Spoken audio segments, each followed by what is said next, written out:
What's up, guys? My name is Justin. Welcome back to the channel. Today we are back on iRacing for part number 2 of the Road America Shootout. Earlier this week we ran a test session here at Road America comparing the Cadillac V-Series R LMDH with the car we are driving today, the Porsche 919, the LMP1 version of the top-level prototype from about 10 years ago compared to the Cadillac of today.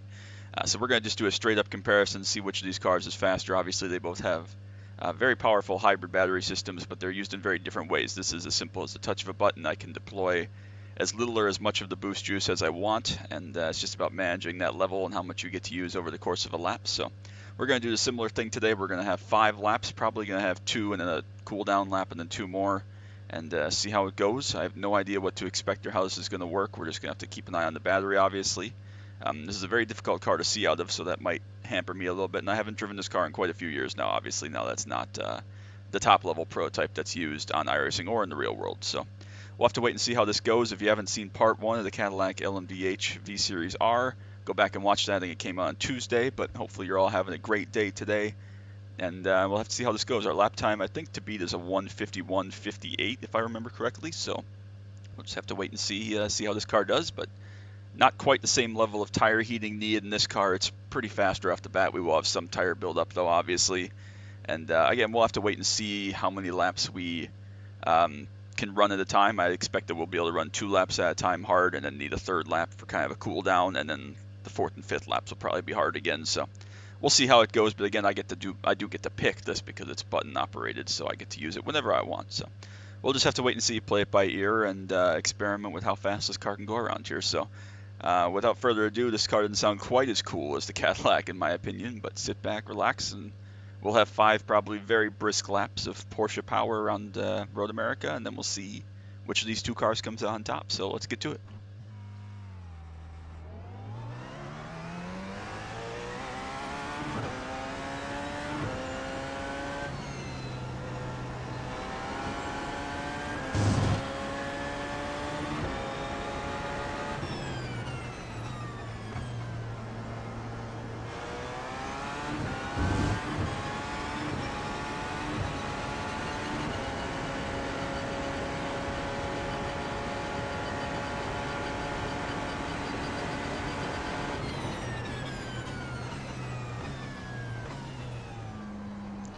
No idea where the apex is in the left-hander there. That's a little bit terrifying.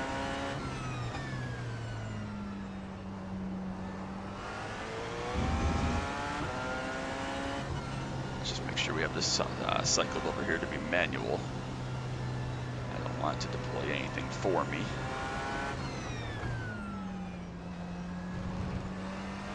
As it was doing there the first couple corners, so we don't want that. We want it to be full my button pressing that's doing it here. So nice thing about the Porsche compared to those of you that have been iRacing a while, remember the Audi R18 is the counterpart to this car.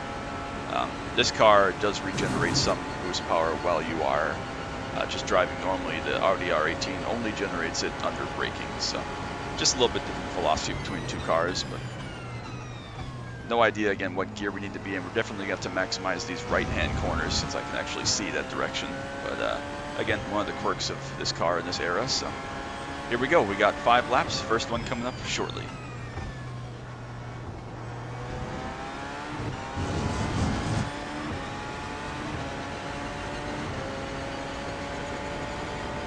Use almost all the boost since we're coming up to start-finish line, and that's our allocation for the previous lap. So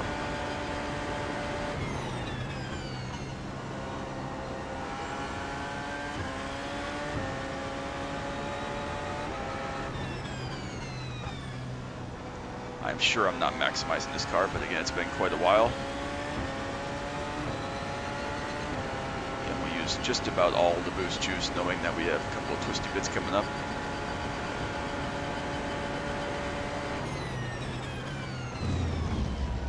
No idea where apex is, so we'll just turn in there. Almost completely blind off in there, actually. Very tricky.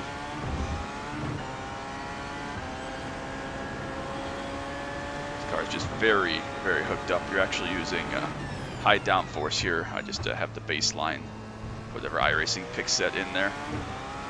And It is a high downforce base. I'm sure that not all the trim and the winglets and stuff are on the car for that, but it is a high downforce base, which kind of surprised me a little bit.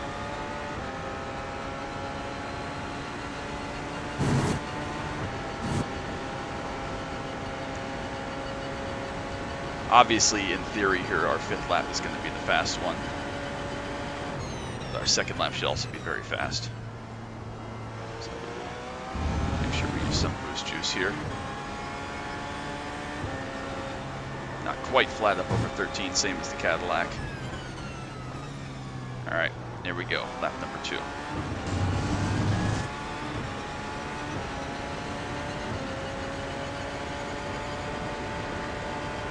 So to about 184 or so, which is just about aerodynamic drag limit here.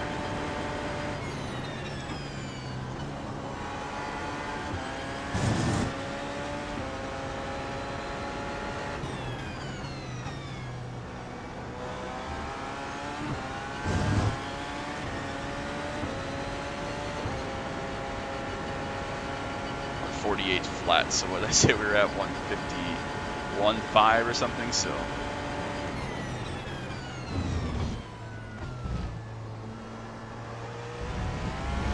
it's a good enough turn-in point.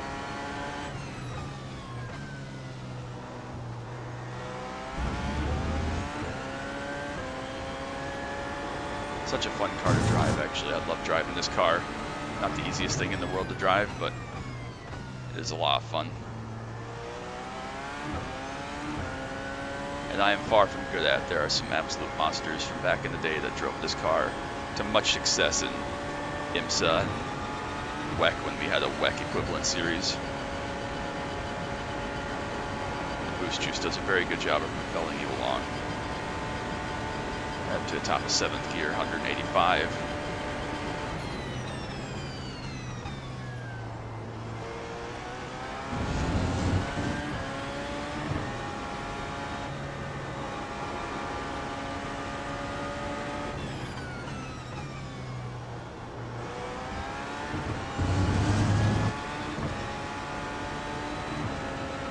Like that, we're out of boost juice, unfortunately. Still a good lap though. 45.5, so we'll use this lap here just to rebuild the thing, recharge it all up. I think that the 5th lap is going to be the fast one, so maybe we'll save a little bit more battery for that 5th lap.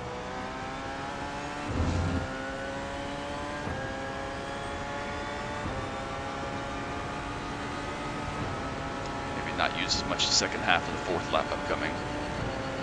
See though, already up to half build power, so that's great. You can also see on the dash there we're already down 2.5 seconds from where we were last lap, so much like the Cadillac, when you don't have your boost juice rocking and it's not fully engaged, this car is definitely a different beast without all the maximum tools and power at its disposal.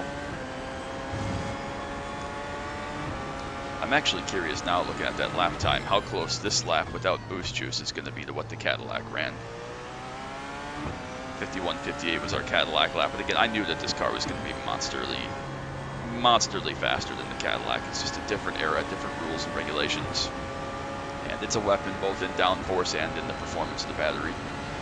And honestly, they're not even really comparable cars. I mean, I know that they're both top-level prototypes that race around the world, but they're not built to anywhere near the same baseline, so I figured this would be the case. I just thought it would be an interesting comparison, and I wanted a good excuse to drive these two cars around my home track at Road America, so nothing wrong with that. But we will come up here and we got 2 more hot laps to try to focus on to maximize the pace and potential of this Porsche. So let's see if we can do a little better and drive off track. It's always good too.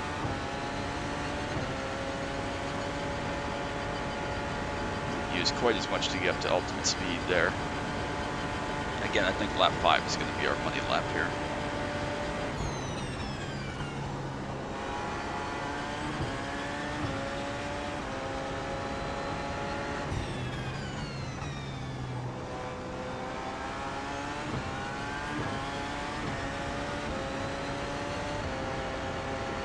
Really love driving this car though. We drove this car a lot. You see that 51 flat was our last lap, so pretty close actually.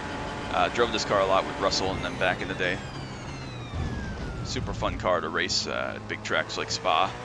Very interesting how you choose to use your battery deployment. It was always funny when a guy was mad you passed him, and so he just used, like at Le Mans for example, uses all his boost down the first part of the straightaway before Mulsanne won, and would go flying right by you, and then you're like, dude, I'll just pass you right back in about 4 more corners when I use my boost. So it's a lot of cat and mouse, a lot of game of chicken actually, but it was quite enjoyable and definitely an interesting driving experience. I like now that the hybrid is, almost automatically deployable. If you want to think of it that way, you do have the ability to use attack mode like we did in the Cadillac and in the other cars as well. But this was a little bit more gimmicky in my mind to see which amount of battery was going to be used by who, when. So definitely a fun car to drive. Obviously, it's an absolute weapon of a machine. All right, we'll focus here. Lap number 5 coming up. Decent lap to this point, but we've saved some battery. And we are ready to attack full blow this final lap here. See if we can get below that 45.5 that we ran. I think we can. I just got to put the lap together. Here we go.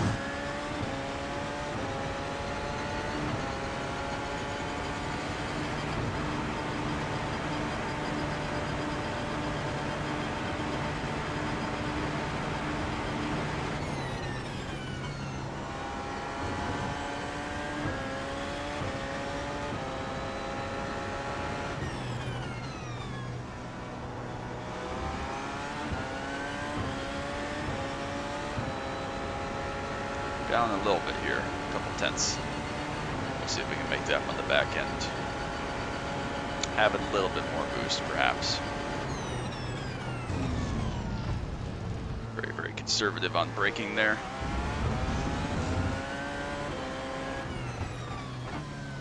Not the worst thing in the world.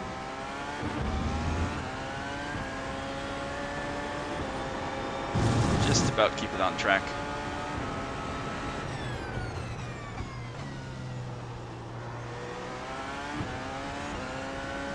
Tricky left-hand corners, but we made it through. We're up just a little bit here, a couple tenths.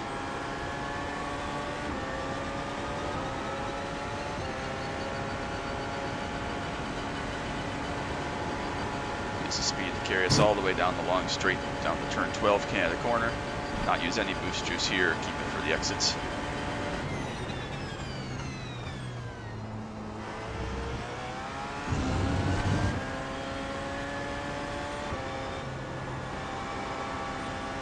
Alright, we're down just a little bit. I think we can make up some more time here, having additional boost juice off this last corner.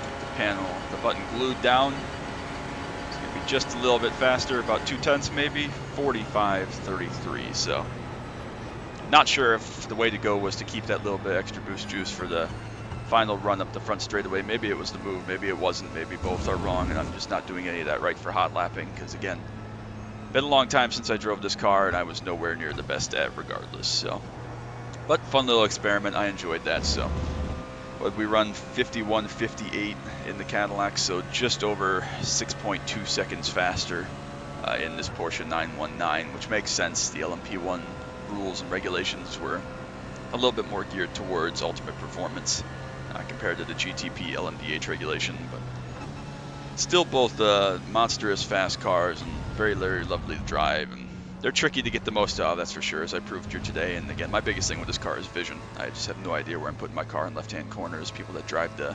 LMP2 to some extent here today on iRacing, and especially the LMP3, which I've never driven, has said the same thing, and they set it up to be a middle of the cockpit car, and just go with that. But I like the authentic driving experience where in real life they couldn't see out of the left side, so I don't get to. But obviously I can't turn my head and use the window or anything. Well, I guess I can, but it doesn't exactly work the same. But anyways, we'll call that. We will go and I will show you the exact same track conditions that we ran in the Cadillac earlier.